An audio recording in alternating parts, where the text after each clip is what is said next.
दोस्तों, किसी शहर की चमचमाती सड़कों से कुछ दूर एक तंग गली में बस्ती बसी थी। वहां कच्चे पक्के मकान थे जिनकी छतों पर पुरानी टीनें बिछी थीं। बरसात में ये छतें टपकती थीं, जैसे आसमान अपनी सारी उदासी इन्हीं घरों पर उड़ेल रहा हो। यहीं रहता था साहिल, 17 साल का एक सीधा सादा लड़का। उसकी आंखों में एक अनजानी आग थी, जैसे वह जिंदगी से कुछ बड़ा हासिल करना चाहता हो, पर रास्ता उसे धुंधला दिखता। साहिल का छोटा भाई रवि, जो सिर्फ 14 साल का था, स्कूल जाता था और घर में छोटे मोटे काम करता। साहिल की माँ पास के घरों में खाना बनाने का काम करती थी। सुबह तड़के निकलती और रात को थक कर लौटती। उनके चेहरे पर थकान से ज्यादा घर की चिंता की लकीरें थीं। महंगाई के इस दौर में गुजारा करना मुश्किल था। बरसात में छत से पानी टपकता और साहिल अपनी छोटी बहन माही के साथ बर्तन रखकर पानी बचाता। ऐसे में उसका मन भारी हो जाता।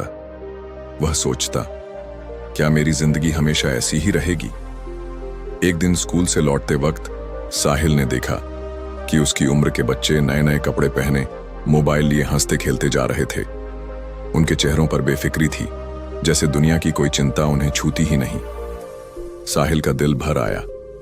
वह मन ही मन बुदबुदाया, काश मेरे पास भी उनके जैसा सब कुछ होता, न ये तंगी न ये बोझ। उस रात वह चुपके से घर के पास की छोटी सी नदी के किनारे चला गया। चांदनी रात थी और पानी में चांद की परछाई चमक रही थी। साहिल ने पानी की ओर देखा और बोला, क्यों मेरे हिस्से में ये जिंदगी आई? क्या मैं हमेशा इस गरीबी में जीऊंगा?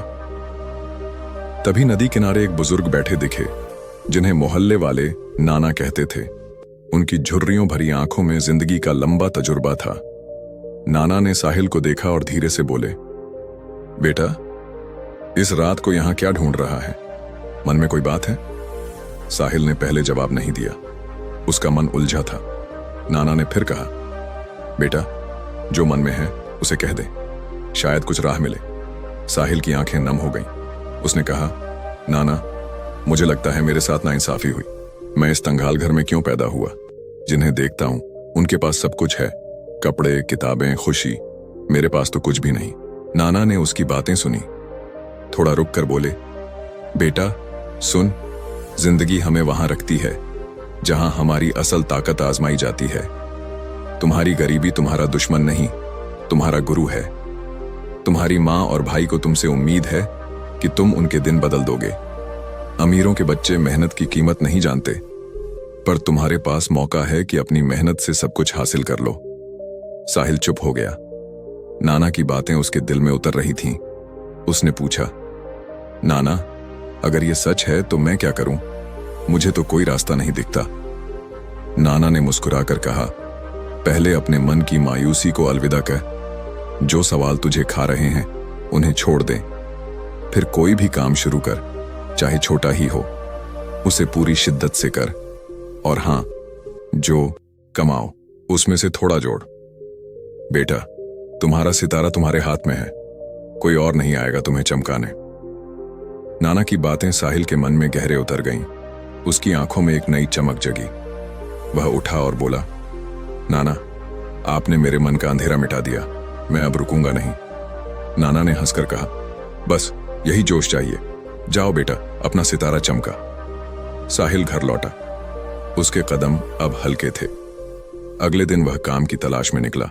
वह बाजारों, दुकानों और छोटे मोटे कारखानों में गया। उस दिन काम नहीं मिला, पर उसने हिम्मत नहीं हारी। दोपहर को वह थक कर एक पेड़ की छांव में बैठ गया। भूख से पेट चिल्ला रहा था। पास ही एक रेहड़ी थी, जहां एक लड़का चटपटे चने बेच रहा था।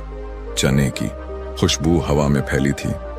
साहिल का मन हुआ कि कुछ खा ले, पर जेब खाली थी। उसने मन मार लिया और चुपचाप देखने लगा। उसने रेहड़ी वाले से पूछा, भैया, ये चटपटे चने कब से बेच रहे हो? रेहड़ी वाला, जो उसकी उम्र का था, बोला, लगभग 2 साल से। पहले मैं गोदाम में बोझा ढोता था, अब ये शुरू किया। साहिल ने पूछा, कितना चल जाता है? रेहड़ी वाले ने हंसकर कहा, इतना कि घर चल जाए। बस मेहनत और हंसी चाहिए। साहिल को आश्चर्य हुआ कि उसकी उम्र का लड़का इतनी समझ की बात कर रहा था। रेहड़ी वाले ने पूछा, तू क्या करता है? साहिल ने झिझकते हुए कहा, मैं कुछ खास नहीं, जहां काम मिलता है कर लेता हूं। आज कुछ नहीं मिला। रेहड़ी वाला बोला, हौसला रख, आज नहीं तो कल कुछ मिलेगा, और अगर कुछ बड़ा करना है तो दूसरों के लिए काम करने से अच्छा है अपना छोटा सा धंधा शुरू कर। साहिल को नाना की बात याद आई। सितारा तुम्हारे हाथ में है। उसने रेहड़ी वाले को धन्यवाद कहा और घर लौट गया। रात को वह देर तक सोचता रहा, क्या मैं भी कुछ शुरू कर सकता हूं? रोज काम मांगना अच्छा नहीं लगता। उसने ठान लिया, मैं 2 महीने मेहनत करूंगा, पैसे जोड़ूंगा और अपना काम शुरू करूंगा। अगले दिन वह फिर निकला। इस बार उसे एक छोटी सी ढाबे पर काम मिल गया। पैसे ठीक थे और सुबह दोपहर का नाश्ता मुफ्त मिलता। साहिल ने तय किया कि वह पूरी मेहनत करेगा। वह रोज सुबह जल्दी पहुंचता और ईमानदारी से काम करता। धीरे धीरे ढाबे का मालिक उस पर भरोसा करने लगा। एक दिन साहिल और मालिक साथ बैठकर सब्जियां काट रहे थे। साहिल ने पूछा, भैया आपने ये ढाबा कैसे शुरू किया? मालिक ने हंसकर कहा, बेटा मैं भी पहले दूसरों के लिए काम करता था, थोड़ा थोड़ा जोड़ा और ये छोटा सा ढाबा खोला। मेहनत से सब बढ़ गया। साहिल ने कहा, भैया मैं भी कुछ करना चाहता हूं पर समझ नहीं आता कैसे शुरू करूं। मालिक ने कहा, साहिल तू मेहनती है, मेरे साथ मोमोज और पकौड़े बनाना सीख। चटपटे आलू पकौड़े, मोमोज की स्टफिंग, ये हुनर तुझे बहुत काम आएगा। साहिल ने तुरंत कहा, जी भैया मैं सीखूंगा। अब वह ढाबे पर पहले से ज्यादा उत्साह से काम करता। वह बर्तन धोता, ग्राहकों को खाना परोसता और बाकी समय मालिक के साथ रसोई में बिताता। मालिक उसे मोमोज बनाना सिखाते। देख बेटा, आटे का लोई न ज्यादा सख्त हो न ज्यादा नरम। स्टफिंग में मसाले सही डाल ताकि स्वाद बरकरार रहे। साहिल ध्यान से सीखता। शुरू में उसके मोमोज टूट जाते या पकौड़े तेल में बिखर जाते। मालिक समझाते, सब्र रख बेटा, हुनर धीरे धीरे आता है। कुछ हफ्तों में साहिल के मोमोज और आलू पकौड़े बेहतर होने लगे। मालिक उसकी तारीफ करते, अब तो तू मुझसे अच्छे मोमोज बना रहा है। एक दिन मालिक ने कहा, साहिल आज तू अकेले मोमोज और पकौड़े बनाएगा। साहिल ने डरते डरते बनाए, लेकिन ग्राहकों की तारीफ ने उसका हौसला बढ़ाया। एक शाम ढाबा बंद होने के बाद मालिक ने कहा, साहिल तू मेहनती है, लेकिन जिंदगी भर दूसरों के लिए काम मत कर। ये हुनर तेरा है, इसे अपना बना। साहिल ने पूछा, भैया मेरे पास पैसे नहीं, मैं क्या करूं? मालिक ने कहा, पैसा सब कुछ नहीं, मेहनत और सही सोच हो तो काम बढ़ता है। तू मोमोज और पकौड़े बनाना जानता है, एक छोटा ठेला शुरू कर। बाजार में चटपटे मोमोज और आलू पकौड़े बेच, लोग पसंद करेंगे। साहिल की आंखें चमक उठीं। उसने मालिक का धन्यवाद किया और ठान लिया कि वह अपना काम शुरू करेगा। अगले 2 महीने उसने ढाबे पर जमकर काम किया। वह मोमोज और पकौड़े बनाने की बारीकियां सीखता, मसालों का सही मिश्रण, तेल का तापमान, ग्राहकों से मुस्कुराकर बात करना। अपनी कमाई का ज्यादातर हिस्सा वह घर ले जाता, लेकिन थोड़ा थोड़ा बचाता। उसका सपना था अपना ठेला शुरू करना। मां को जब पता चला कि साहिल पैसे बचा रहा है तो उन्होंने कहा, बेटा ये बहुत अच्छी आदत है, बचत हमें बुरे वक्त में संभालती है। मुझे तुझ पर नाज है। छोटा भाई रवि भी उसकी मेहनत देखकर खुश था। वह रोज पूछता, भैया आज क्या नया हुआ? साहिल जवाब देता, सब अच्छा है रवि, जल्दी कुछ बड़ा होगा। एक दिन ढाबे पर काम कम था। साहिल ने मालिक से कहा, भैया अगर मैं अपना ठेला शुरू करूं तो कैसे करूं? मेरे पास ज्यादा पैसे नहीं। मालिक ने कहा, बेटा ज्यादा की जरूरत नहीं, एक छोटा स्टोव, एक कढ़ाई और कुछ बर्तन ले आ। घर पर मसाले और स्टफिंग तैयार कर लेना। बाजार में ताजे मोमोज और पकौड़े बेच, लोग गर्म खाना पसंद करते हैं। साहिल ने मालिक को धन्यवाद दिया और कहा, भैया आज मेरा आखिरी दिन है, आपने जो सिखाया उसे मैं कभी नहीं भूलूंगा। मालिक ने उसे गले लगाया और बोला, बेटा मेहनत कर, कोई काम छोटा नहीं, रास्ता मैंने दिखाया, अब चलना तुझे है। अगले दिन साहिल ने अपनी बचत से एक छोटा स्टोव, एक कढ़ाई और कुछ बर्तन खरीदे। उसने आटा, मसाले, सब्जियां और तेल लिया। घर पहुंचकर उसने मां को बताया, मां अब मैं अपना काम शुरू करूंगा, मोमोज और आलू पकौड़े बनाऊंगा और बाजार में बेचूंगा। मां ने कहा, बेटा जो तेरा दिल कहे वही कर, मेरी दुआएं तेरे साथ हैं। रात भर साहिल ने मोमोज की स्टफिंग और पकौड़ों का मिश्रण तैयार किया। सुबह होने से पहले उसने टोकरी में सामान सजाया, साफ कपड़ा ढका और स्टोव लेकर बाजार की ओर चल पड़ा। उसके चेहरे पर आत्मविश्वास था, पर मन में हल्की घबराहट भी। यह उसकी नई शुरुआत थी। बाजार में उसने एक कोने में स्टोव सजाया, कढ़ाई में तेल गर्म किया और मोमोज स्टीम करने शुरू किए। आलू पकौड़े तलने की खुशबू हवा में फैल गई। उसने मालिक की बात याद की, ग्राहकों को हंसकर बुलाओ। उसने आवाज लगाई, ताजे ताजे मोमोज और चटपटे आलू पकौड़े, एक बार चखिए, स्वाद भूल नहीं पाएंगे। शुरू में लोग उसे देखकर आगे बढ़ गए। साहिल का मन थोड़ा बैठने लगा। तभी एक स्कूल का बच्चा रुका। उसने पूछा, भैया ये मोमोज कितने के हैं? साहिल ने मुस्कुराकर कहा, बस थोड़े से पैसे भाई, चटनी के साथ छक, मजा आएगा। उसने गर्म मोमोज और पकौड़े पत्ते पर परोसे। बच्चे ने खाया और बोला, भैया ये तो बहुत मस्त है। साहिल का चेहरा खिल उठा। उसने पहली बार अपने बनाए मोमोज और पकौड़े बेचे। बच्चे ने पैसे दिए और बोला, मैं अपने दोस्तों को भी बता दूंगा। साहिल की हिम्मत बढ़ी। उसने फिर आवाज लगाई। धीरे धीरे बच्चे, राहगीर और दुकानदार रुकने लगे। वह साफ सफाई से खाना परोसता। दिन आसान नहीं था। गर्मी में कड़ाही के सामने खड़ा रहना मुश्किल था। टोकरी सिर पर उठाए घूमने से कंधे दुखते। भूख भी लगी, पर उसने ठान लिया कि सारा माल बिकने तक वह नहीं खाएगा। शाम तक सारे मोमोज और पकौड़े बिक गए। कमाई ज्यादा नहीं थी, पर घर का खर्च निकल सकता था। घर पहुंचकर उसने पैसे मां को दिए। मां की आंखों में आंसू थे। बेटा, ये तेरी मेहनत की पहली कमाई है। भगवान तुझे और तरक्की दे। साहिल ने सोचा, आज मैंने मेहनत का स्वाद चखा, अब रोज ऐसा करूंगा। अगले कई दिन वह सुबह जल्दी निकलता। बाजार, स्कूल और मंदिर के पास मोमोज और पकौड़े बेचता। कभी बारिश में सामान भीग जाता, कभी कोई ग्राहक कम पैसे देता, पर साहिल ने हार नहीं मानी। वह हर ग्राहक को हंसकर परोसता। धीरे धीरे लोग उसके मोमोज और पकौड़ों को पहचानने लगे। ये वही लड़का है जो चटपटे मोमोज और पकौड़े बेचता है, लोग कहते। एक रात खाना खाते वक्त साहिल ने अपने छोटे भाई रवि से कहा, रवि, तू रोज स्कूल के बाद घर बैठता है, मेरे साथ ये काम क्यों नहीं करता? हमारी कमाई अच्छी हो रही है, मिलकर इसे बढ़ाएं। रवि की आंखें चमक उठी। भैया सच में मैं तेरे साथ काम करूंगा? साहिल ने हंसकर कहा, हाँ रवि, लेकिन मेहनत करनी पड़ेगी। रवि ने उत्साह से कहा, भैया मैं तैयार हूं। अगले दिन से रवि उसके साथ निकलने लगा। उन्होंने एक और स्टोव और टोकरी खरीदी। साहिल बाजार में रहता और रवि मंदिर या बस स्टैंड के पास मोमोज और पकौड़े बेचता। रवि को शुरू में मुश्किल हुई, पर साहिल उसे सिखाता, देख रवि, ग्राहकों से हंसकर बात कर, साफ सफाई रख। काम बढ़ा, ग्राहक बढ़े, घर के हालात सुधरने लगे। पूरा साल मेहनत में बीत गया।